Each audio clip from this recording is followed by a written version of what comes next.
Hello, and thanks so much for joining us. I'm Mike Walter in Washington, D.C. Russia is beginning to make good on its pledge for a partial pullout of troops and aircraft from Syria. The first group of Russian warplanes has returned to home soil. The pilots received a hero's welcome from family and fellow servicemen. President Vladimir Putin had ordered the withdrawal a day earlier. His surprise announcement coincided with the start of a new round of Syrian peace talks. CCTV's Richard Bestic has more on the talks from Geneva. Evidence of Russian warplanes leaving the tragedy of Syria behind them as fighter planes depart the country following a 5-month campaign.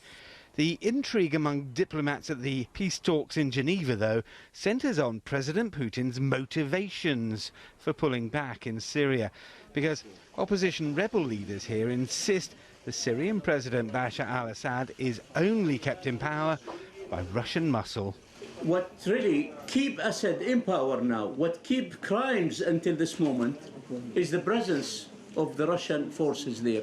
And I believe if they serious about pulling out all this one, this will be an end to dictatorship, it will be an end to crimes in Syria, and will help us to put an end to terrorism there in Syria. And the timing of Russia's promised withdrawal at the outset of peace talks is not lost on senior UN diplomats either.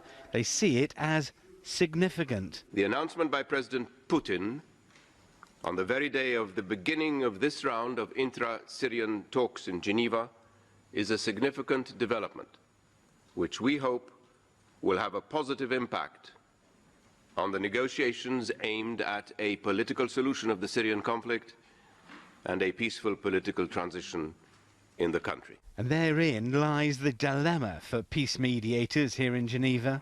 So far, there's been no indication whatsoever from the Syrian government side that they're prepared to enter into any discussion of a political transition, because ultimately that could lead to the removal of President Bashar al-Assad, demanded by Western powers and certainly by the opposition forces, but a red line for Damascus. After 5 years of death and destruction, though, the voices calling for a political settlement are growing louder, and some suggest here that could be President Putin's prime motivation.